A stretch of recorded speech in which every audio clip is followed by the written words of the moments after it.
No surprise that Mike and I got into cooking when we were young and we didn't have a lot of money. We didn't even have a lot of time.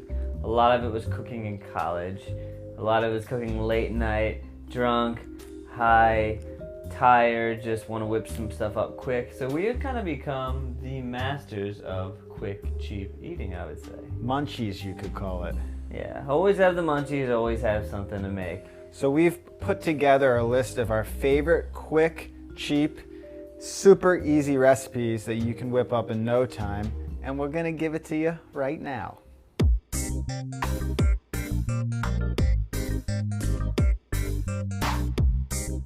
One thing that was crucial in my cooking repertoire back in my college days was my pasta game. I always had some box of pasta lying around. Penne, rigatoni, even spaghetti, whatever you have is great.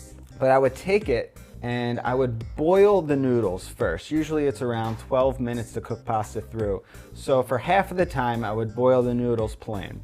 6 minutes. I would cut up a few vegetables, whatever you had lying around in your fridge. Then the second 50% of the cooking time, the second 6 minutes, I would take those vegetables and I would throw them in with the pasta, and they're gonna sort of blanch, cook through with the pasta, and they're gonna be perfect when they come out.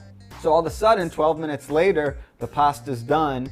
You dump everything out into a strainer. Now you have your cooked vegetables and your cooked pasta. Perfect. You pour that back into the same pan you have and then add whatever sauce you have. I love Alfredo. I always had a can of that lying around.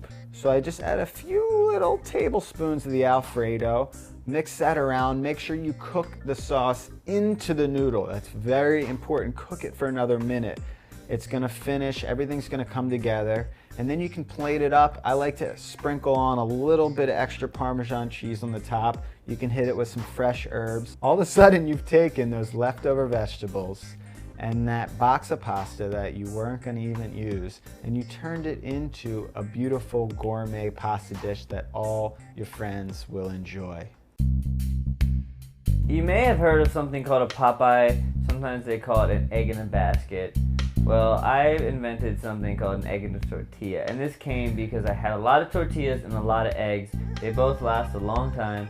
Keep them in your fridge, and I wanted to do something creative with them. So all you do is you take a little corn tortilla, take it in half, give it a bite, then you got your little circle in there. Then you throw it in a pan with some oil, and you start to fry out one side. Then you flip it over, you fry up the other side. You're getting this tortilla crispy. Once it's nice and crispy, crack an egg in the hole. Hit it with some salt, hit it with a little bit of pepper, you can hit it with some smoked paprika.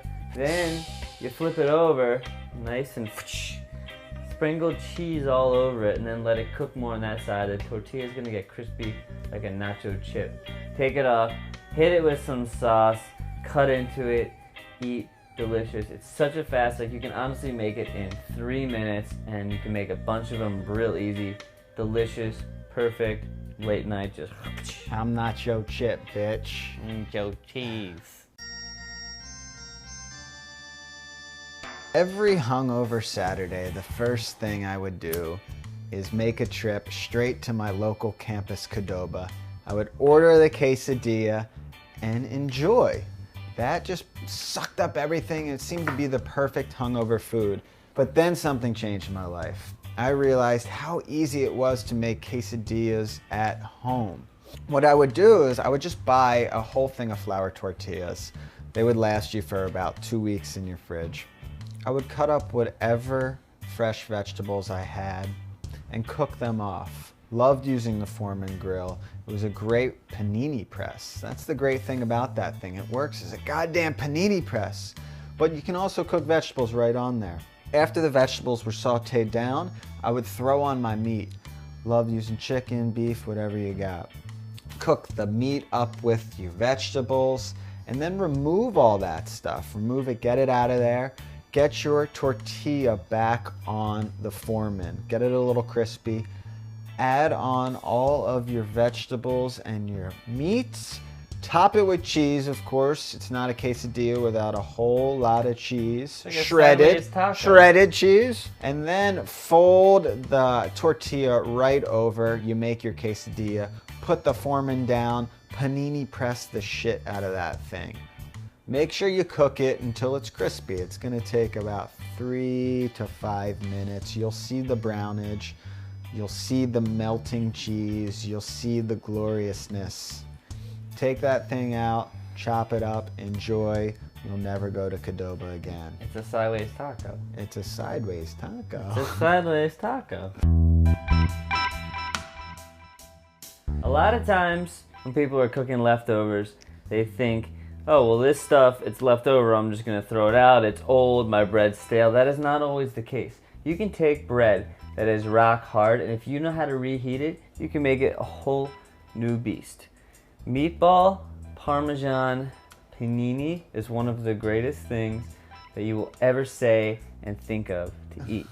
So you take the meatballs, you heat those guys up.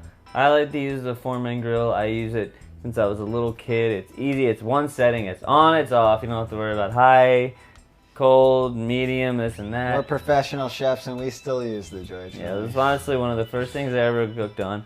You heat up those meatballs. You take your bread that's rock hard, you give that a cut. You put the fresh mozzarella cheese on the bread.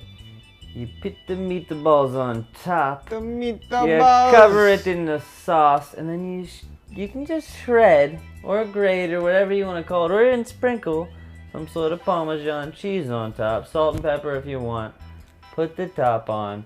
Put it back on your little Foreman grill, and if you don't have a Foreman grill, you can still do it in a pan. You weigh it down, you saute it on both sides. The point is, when you heat that old stale bread up, you give it some life. It's gonna be delicious, and it's gonna love you for the end of time. And by the time you reopen that again, you're going to have a delicious meatball Parmesan. With crispy bread. Crispy bread That's that the important once part. was rock hard and now tastes like the best crispy, almost like garlic bread. It tastes like spaghetti and meatballs in sandwich form. That's all I can say. Spaghetti and the meatballs. So that's very true.